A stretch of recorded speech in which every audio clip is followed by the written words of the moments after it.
Mas eu já quero adiantar para vocês a pauta que está pegando fogo, sim. A gente está falando dos Estados Unidos e dessa efervescência americana.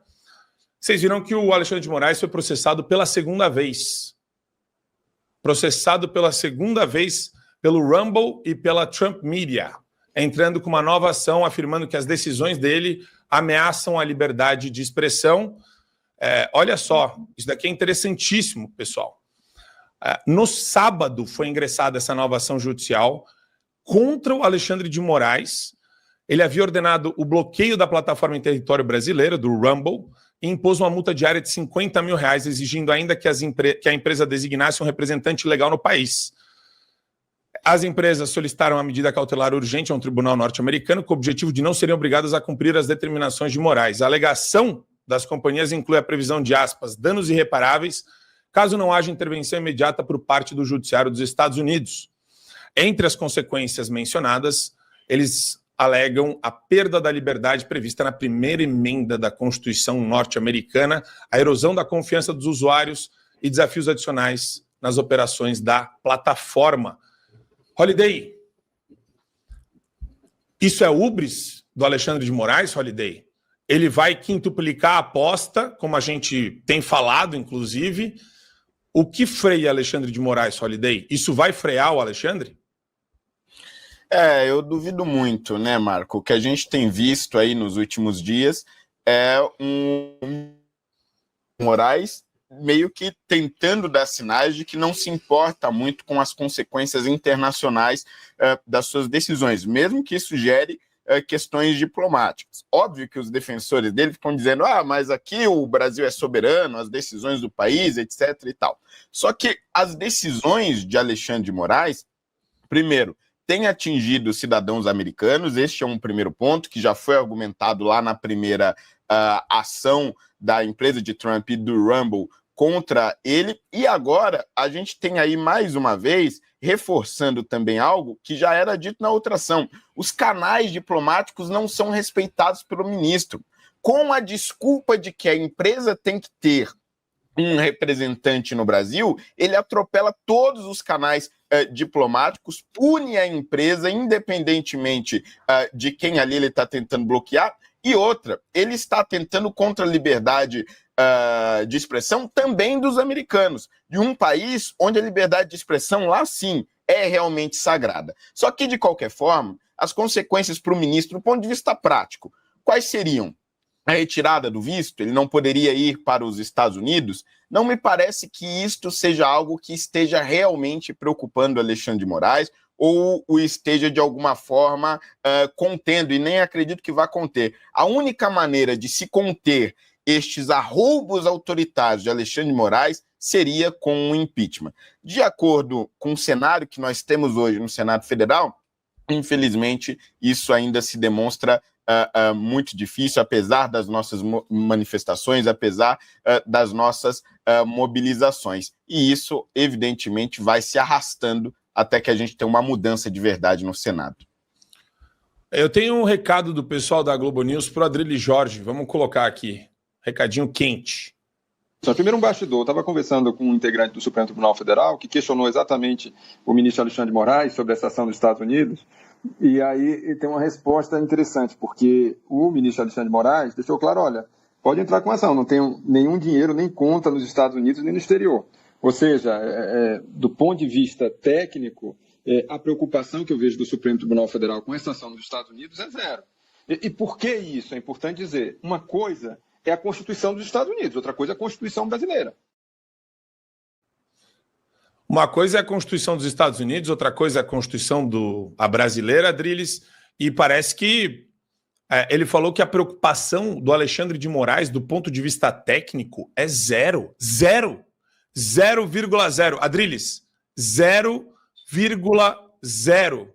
Me explica isso, é zero, Adrilles? Do ponto de vista de preocupação constitucional, o Alexandre de Moraes não se preocupa nem com a Constituição brasileira, nem com a americana, e nem com nenhuma Constituição democrática, porque a questão não é ele ter contas ou não no exterior, a questão é ele ultrapassar todas as leis brasileiras e todas as leis democráticas de qualquer país civilizado, impondo censura prévia, perseguição, processo seu devido, prisão seu devido processo legal, todo o atropelo de normas constitucionais para massacrar e perseguir, e prender e censurar e arruinar com a vida de pessoas. E isso, colocado no Tribunal Internacional, vai colocar o Brasil como uma ditadura que é comandada por um tirano como Alexandre de Moraes.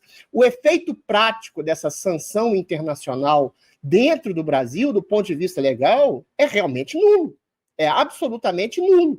Mas o efeito simbólico é de dizer que o Brasil é comandado por um tirano, por um carrasco travestido de juiz, que deixa as pessoas morrerem dentro da cadeia, que tira o dinheiro das pessoas, que exila as pessoas, e tudo em nome de uma falsa democracia que não existe mais no Brasil. A gente está sob o jugo de uma tirania.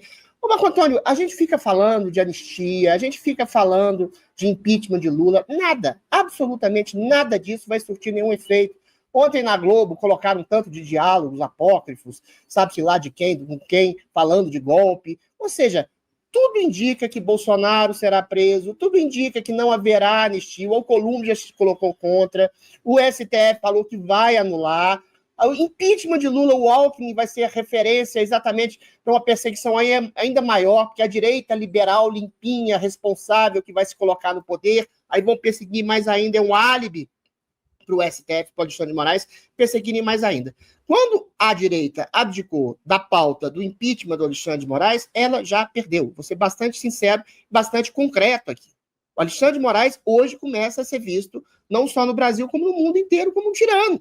Como aquilo que ele é. A gente viu esses dias ele torturando psicologicamente o Mauro Cid para retirar palavras que não são do Mauro Cid. Falou, vou prender seu pai e sua mãe porque eles, sei lá, falsificaram um cartão de vacina. E eles são golpistas, eles são contra a democracia. É nesse nível. Não tem nem mais lógica ficar comentando um tipo de bizarrice tão estapafúrdia nesse sentido. Todo mundo sabe que o Alexandre de Moraes é um homem desumano, é um monstro que está censurando e prendendo pessoas. O mundo inteiro sabe que ele não respeita nenhum tipo de norma jurídica. As decisões do Alexandre de Moraes, daqui a pouco, vão passar a ser absolutamente nulas em caráter externo. É a mesma coisa do Nicolás Maduro falando de democracia e querendo fazer sanções a inimigos políticos dentro dos Estados Unidos. Daqui a pouco a gente vai falar do Alan dos Santos também, que teve todas as suas condenações, entre aspas, perseguições anuladas pela Interpol. Ou seja, Alexandre de Moraes é mundialmente visto como um tirano. Aí você vai chegar para um político brasileiro e falar, não tem maioria no Senado, é uma pauta complicada, é uma pauta complexa, porque 2/3 dos senadores têm rabo preso com o STF. Então, meu filho, aceita. Então aceita. A gente está numa tirania no jogo. A Venezuela tem 50 anos que está numa tirania. A Rússia, desde que nasceu, é uma tirania. A China também. Entendeu? Outros países são tiranias que todo mundo fala, que triste, é uma tirania na Nicarágua, é uma tirania, uma ditadura em Cuba. Mas ninguém faz nada. Se a gente não usar os meios físicos e objetivos que a gente tem de tirar o tirano maior abusador que é Alexandre de Moraes, nada vai mudar nesse país. Nada vai mudar e tem um ponto, Adriles, que eu acho legal do que você falou, e eu falei isso na minha introdução inicial. Existe a janela de oportunidade. Eu preciso colocar no CPEC a fala do Trump citando e agradecendo o Eduardo Bolsonaro e o ex-presidente Jair Bolsonaro. A friend of mine, Eduardo Bolsonaro of Brazil, the Chamber of Deputies. Thank you. Thank you. Say hello to your father. Thank you very much. Great family. Great gentleman and your great family. E tem também um recorte do Patrick Bet-David, que o cara, ele tem o PBD podcast, que é um dos maiores podcasts dos Estados Unidos, do mundo, né, em termos de engajamento e de tamanho mesmo, de relevância. E ele entrevistou recentemente o Bolsonaro, e aqui tem um relato rápido dele. Depois a gente coloca no nosso canal o trecho completo, mas é para vocês verem o nível da atenção que eles estão dando para o Brasil e também da tensão que existe com relação ao Alexandre de Moraes. He swipes the hand, interview ends, doing all the stuff that he's doing, he gets out, 1 hour later, alert on the phone. Jair Bolsonaro has been charged and is facing 38 years in prison. For what?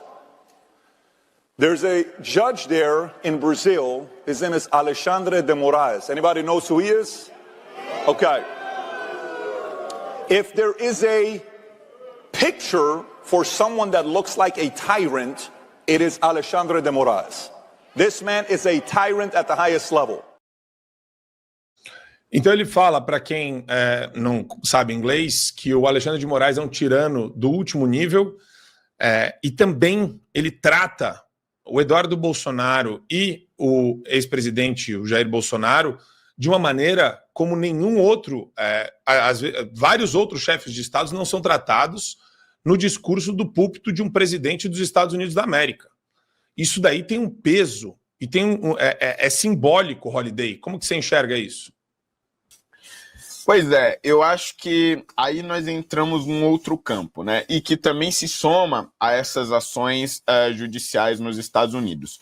Por mais que do ponto de vista prático, realmente, as sanções a Alexandre de Moraes, do ponto de vista internacional, sejam pouquíssimas, né? Mesmo que gere crises diplomáticas e tudo mais, do ponto de vista simbólico, isso nos traz um apoio e uma força interna muito grande, principalmente em relação ao establishment brasileiro, porque você, em um evento, o maior evento conservador das Américas, no mínimo, quiçá do mundo, você ter um presidente dos Estados Unidos, atual presidente dos Estados Unidos, dando uma sinalização clara de que se importa com o que acontece com o Bolsonaro, ali cumprimentando o Eduardo, fazendo questão de cumprimentar Eduardo Bolsonaro no evento, e logo depois, neste mesmo evento, em uma palestra, você tem uma figura falando justamente desta postura tirânica e deste cenário de ditadura do judiciário que nós estamos vivendo no Brasil. Tudo isso traz luz para uma discussão que estava sendo completamente ignorada. E não vamos nos esquecer de que, enquanto isso está acontecendo nos Estados Unidos, a Organização dos Estados Americanos está produzindo o seu relatório justamente sobre os direitos humanos, especialmente sobre os ataques à liberdade de expressão no Brasil. Então, enquanto Pedro Vaca está produzindo seu relatório, analisando os depoimentos de pessoas que foram censuradas, de pessoas que tiveram seus pais, tios, irmãos, filhos presos injustamente depois do dia 8 de janeiro, enquanto ele analisa todos esses depoimentos, essa pressão internacional vai acontecendo. Tudo isso, evidentemente, tem o seu efeito. E quando este relatório sair, vai ser um alerta também para os políticos de centrão do Brasil, de que nós não estamos sozinhos. Quer dizer, não é uma ala da direita brasileira isolada e extremamente minoritária que está falando, como, aliás, as manifestações já demonstraram. Mas são instituições internacionais também e personagens centrais fora do país que estão vendo que o Brasil está caminhando, não, já está no meio de uma ditadura de um homem e de uma instituição que é Alexandre de Moraes e o STF. Holliday, só uma questão aqui, a gente bate papo, né? Aqui não tem muita formalidade. Me preocupa como os historiadores vão contar essa história, Holliday. Historiador de verdade, não militante. Me preocupa demais isso daí. Por mais que a gente esteja num processo de escrever a história do nosso país, eu fico extremamente preocupado com isso. E, Adriles, a gente tem, de novo, essa abertura e esses ares, esses ventos soprando dos Estados Unidos da América. A gente está aproveitando essa janela de oportunidade, Adriles? Eu acho que não, porque se você tem nos Estados Unidos um princípio de que, eventualmente, há uma ditadura em curso no Brasil e essa ditadura é forjada, é formada por uma Suprema Corte que traveste a perseguição de uma defesa da democracia, e se você tem provas cabais, inclusive de gente do próprio governo, o Elon Musk, falando em alto e bom som que houve censura, houve tentativa de intimidação, houve chantagem, houve perseguição dos seus próprios funcionários, se você tem um processo cabal contra o Alexandre de Moraes, aí você entra na seara de um impeachment do Lula, porque tem uma crise social e econômica, e existe essa crise social e econômica, você perde exatamente a chance. Se os americanos veem que o próprio brasileiro, que as próprias autoridades brasileiras não se movem no sentido de dirimir essa ditadura, e o foco dessa ditadura não é o Lula é uma consequência, ele foi colocado e alojado no poder, pura e simplesmente, para estabelecer a derrocada do bolsonarismo, como o próprio o ministro Barroso disse, você não está fazendo nada. Você não tem uma mobilização em torno do impeachment de Alexandre. Os 2/3 do Senado. Tá, mas a mobilização de milhões de pessoas nas ruas, eventualmente, podem dirimir essa maioria do Senado que é contra o impeachment. Ou seja, você não tem uma reverberação, uma ressonância de uma voz que ataque o verdadeiro problema no Brasil, que é a ditadura do judiciário. Você tem todo um clima para isso. Você tem os Estados Unidos estabelecendo o fim da censura, o fim da censura das Big Techs. Você tem o Zuckerberg falando sobre isso. Você tem o Rumble falando sobre isso, que está sendo censurado de novo. O próprio Twitter, que está sendo multado novamente.